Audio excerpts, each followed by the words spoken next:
Guys, 8 hari lagi menuju ke halving. Jadi Bitcoin halving countdown ini sudah tinggal menghitung hari. Akan tetapi sahabat Backcuan, banyak berita belakangan ini yang justru menginginkan para crypto bros ini yang invest di Bitcoin ataupun di altcoins itu supaya gagal. Dan akan kita discuss beberapa hal tersebut di update kita yang kali ini sahabat Backcuan. Untuk itu, let's dive in my friend. Welcome back everyone to Backcuan. Terima kasih telah mengupdate berita kripto dari channel ini. Sahabat Backcuan, kita akan bicara beberapa hal di sini yang mengganggu kita ataupun yang membuat kita optimis ya. Dalam hal ini, yang pertama itu adalah mengenai momen lebaran kita dulu deh. Sebelum kita ke yang lain-lain, ini sedikit ya, meme yang menarik ini. Kemarin ini kan, ketika di hari lebaran itu, harga Bitcoin sempat tumbang sahabat Backcuan, dan itu bikin orang kayaknya banyak makanan yang sia-sia ya. Kemudian ada yang menarik dari Days Goku, biasanya muka kayak begini, beli BTC pakai duit dapur. Oke, sahabat Backcuan, semoga tidak ada yang melakukan hal seperti ini. Dan untuk update Bitcoin kita sudah terjadi pemantulan ya, artinya retest di area itu sudah terjadi pemantulan lagi untuk si Bitcoinnya. Mana tadi ini? Saya cek dulu sebentar. Oke, ini saya ambil dari Nebraska. Untuk yang satu hari ya, time frame satu hari Bitcoin ini ternyata sudah berhasil keluar lagi dari jebakan Batman di sini. Ini merupakan area resisten Bitcoin ketika dia terjadi breakout sampai 72.000 di sini. Euforia itu luar biasa. Kemudian di hari berikutnya kita ini dihukum dengan candle besar di sini, terjadi penjualan berturut-turut 2 hari. Kemudian terjadi tekanan pembelian yang besar juga setelah itu, dan akhirnya hari ini nutup Bitcoin itu di 70.800 dolar. Oke, sahabat Backcuan, yang pertama dulu di sini. Balik lagi ke halving ya. Jadi di halving ini kita sudah berada pada posisi yang sangat-sangat krusial menurut saya. Dan kalau kita melihat berdasarkan riwayat di sini mengenai pergerakan Bitcoin 2012, 2016, 2020, itu pasca halving semua pergerakannya itu terjadi spike. Dan karena harga Bitcoin ini spike duluan sebelum terjadinya halving, maka di sini muncullah pemikiran yang kontrarian dari orang-orang yang optimis. Jadi bahwa Bitcoin ini dikatakan ini sudah price in ini untuk halving rally-nya. Dan ini dikatakan oleh Marathon CEO. Jadi dia dengan sedikit pesimis ya, nadanya itu dia menyatakan no post halving rally. Alasannya dia itu adalah karena ini sudah terjadi kenaikan. Dan memang kalau kita perhatikan, sahabat Backcuan, Bitcoin ini kan sudah naik 7 bulan berturut-turut. Oleh karena itu, apabila kita melihat riwayat yang sebelumnya, Bitcoin pernah terjadi 7 bulan berturut-turut, dan setelah itu dia terjadi retracement yang cukup kencang. Akan tetapi kali ini, kita punya narasi yang berbeda, yang jauh sekali berbeda dengan yang pernah terjadi dulu, karena belum ada institusi apa segala macam di sana. Oleh karena itu, pemikiran-pemikiran seperti ini wajarlah menjadi bagian dari referensi kita di sini, sahabat Backcuan. Oke, sahabat Backcuan, yang berikutnya adalah kenapa saya katakan dari awal tadi mereka tidak ikhlas ini Crypto Bros berjaya atau investor Bitcoin berjaya, karena Uniswap itu dapat Wells dari SEC, dari SEC ya, Wells Notice dari SEC. Dan ini drama yang baru tampaknya, karena 2020 kita lihat bagaimana mereka ini merusak pergerakan dari XRP yang pada saat itu sudah siap terbang, dan kasus dengan SEC ini bisa berjalan sampai beberapa tahun ke depan, sahabat Backcuan. Untuk itu kita bersiap-siap sajalah dengan segala kemungkinannya. Akan tetapi sebelum saya berbicara mengenai pemilihan presiden yang kaitannya dengan Uniswap dan SEC ini, saya ingin menampilkan dulu apa yang dikatakan oleh Hayden Adams yang merupakan founder dari Uniswap ya. Jadi sekarang ini bukan lagi centralized exchange saja yang ditekan, tetapi ini adalah DEX ya. DEX yang bernama Uniswap ini yang terbesar ini ditekan, dan katanya si Hayden Adams di sini nggak terkejut sama sekali, hanya ini mengganggu sekali dan kecewa dan siap untuk fight.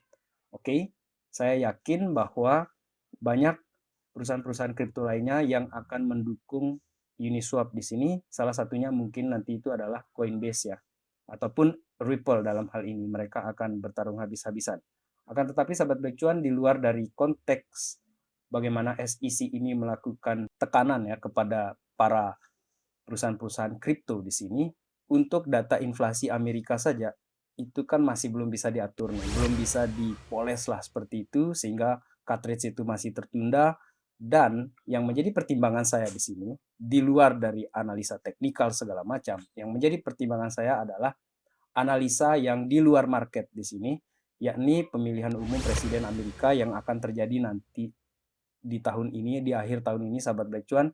Apakah mungkin Joe Biden itu yang merupakan incumbent akan membiarkan kondisi ekonomi itu yang tidak baik-baik saja? Dan saya dalam hal ini berpikiran printernya itu pasti akan jalan. Mereka akan melakukan yang namanya minting lagi US dollar tersebut, sahabat Black Cuan. Dan kita akan lihat bagaimana peralihan kekuasaan nanti apabila seandainya si Joe Biden itu kalah, kemudian Donald Trump yang naik. Bagaimana nasibnya si Gary Gensler yang merupakan aktor yang paling menjengkelkan di dalam ekosistem kripto dalam beberapa tahun belakangan ini, sahabat Black Cuan. Karena gara-gara si Gary Gensler ini juga mengenai Uniswap ini ya, sahabat Black Cuan, itu minus Uniswap ini dalam 24 jam saja itu ketika saya record ya, ini berada di 15-16% per hari ini saja gara-gara si Gary Gensler. Kemudian sahabat Black Cuan, apabila kita melihat dari sudut pandang yang positif ya dalam hal ini, Hong Kong set to approve its first spot Bitcoin ETFs in April. Dan ini berdasarkan dua sumber yang mereka kutip dari Reuters di sini. Jadi untuk Hong Kong ini dia ingin mempercepat ini, sahabat Black Cuan, yang mana berita ini merupakan angin segar kepada ekosistem kripto, terutama Bitcoin yang akan halving dalam hal ini. Jadi kayaknya Hong Kong tidak mau ketinggalan nih dengan IBIT ataupun Fidelity, BlackRock yang sudah melakukan spot Bitcoin ETF, sahabat Black Cuan. Kemudian angin segar yang berikutnya lagi adalah BlackRock dan Fidelity ini telah stake Bitcoin sebanyak 416.000 dengan 0 days of outflows. Zero. Nol. Asli nol. Mereka tidak ada outflow sama sekali. Jadi yang jual ini adalah si GBTC, si Grayscale itu. Jadi untuk sementara ini yang menjadi momok di dalam ETF itu adalah si Grayscale, dan kalau dia sudah kering, sudah terkuras Bitcoinnya, maka yang akan jadi bos-bosnya di sana itu adalah si BlackRock ataupun si Fidelity dalam hal ini. Karena kalau kita perhatikan juga, ini perbedaan jumlah yang dimiliki oleh BlackRock ini sekitar 50.100 Bitcoin saja. Itu selisih yang terjadi sekarang ini antara BlackRock dan Grayscale. Dan bagaimana nanti ketika Grayscale ini sudah betul-betul jual barang terus, ini sudah habis ya, dia cicil, dia jual, maka nanti itu BlackRock lah yang akan memiliki eksposur terbesar untuk Bitcoin di dalam spot Bitcoin ETF-nya mereka di sini, sahabat Black Cuan, yang merupakan pertanda dalam hal ini bahwa ini tidak ada stopnya.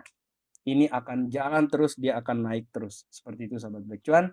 Kemudian berkaitan dengan altcoins yang hari ini saya update, selain Uniswap tadi, ada Theta. Theta yang bikin kaget ini, dalam pagi ini, dia terjadi kenaikan gara-gara mereka ini ada partnership dengan Ether. Dan dalam hal ini, mereka akan launch yang namanya itu largest hybrid GPU marketplace for AI and DeepIn. Kolaborasi keduanya ini akan menawarkan daya komputasi AI yang benar-benar ini terdesentralisasi. Dan klaimnya mereka ini akan 20-30 lebih kuat daripada yang ada di dalam jaringan lainnya. Kemudian mereka ini akan menghasilkan marketplace, sahabat Black Cuan, dan marketplace mereka ini akan diluncurkan akhir tahun ini. Itulah kenapa altcoins ini masih kita akan menunggu momennya sampai si BTC dominance itu turun dulu, sahabat Black Cuan. Jadi kalau kalian perhatikan ini, performa dari BTC dominan Bitcoin ini luar biasa, bikin altcoins tertekan, tapi tidak apa-apa. Biarkan Bitcoinnya terus dia gas, dia terbang setinggi-tingginya mau-maunya dia. Setelah itu kita tinggal tunggu gilirannya para alts. Dan dalam hal ini, proyek-proyek altcoins yang akan meluncur di akhir tahun ini itu sudah semakin banyak. Salah satunya kita sudah sering bicarakan mengenai bagaimana Superverse itu bahkan sampai akhir tahun 2024 ini punya banyak kerjasama-kerjasama yang akan mereka launch di tahun 2024 ini. Kemudian yang terakhir di sini ingin saya sampaikan adalah mengenai fase-fase di dalam bull runs yang saya kutip langsung dari Steve Kutney.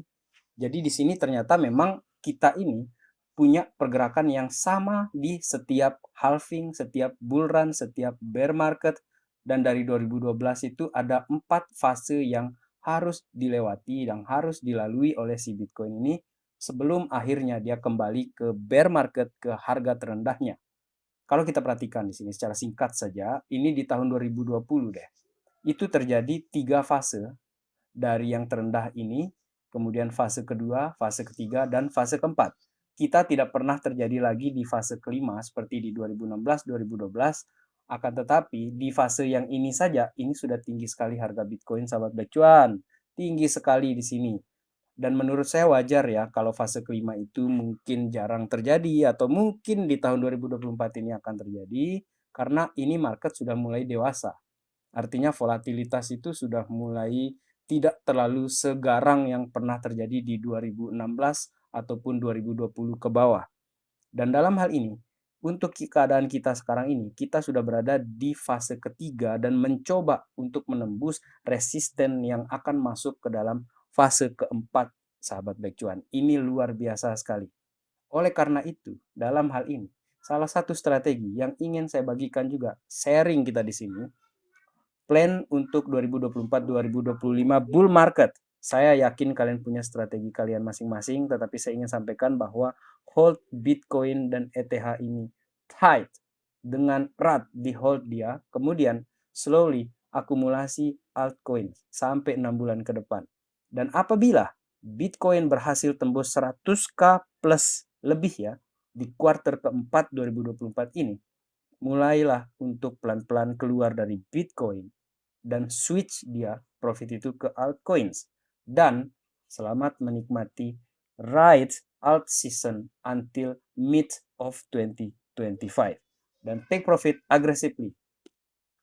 Sementara untuk pribadi saya di sini di Black Cuan di 2025 di situ sudah mulai tipi-tipi dan tipi-tipinya itu persentasenya jelas lebih besar. Jelas lebih besar. Akhirnya kita menunggu lagi di bear market. Seperti itu sahabat Black Cuan. Apabila kalian punya strategi yang lain dan kalian ingin sharing dengan kita di sini, silakan menulisnya di kolom komentar. Dan apabila juga sahabat Black Cuan suka dengan konten ini, tekan tombol like-nya, tekan-tekan dia gratis di situ. Oke? Sampai ketemu lagi di update yang berikutnya. In the meantime, guys, let's enjoy the ride, guys. Salam Black Cuan. Peace, my friend.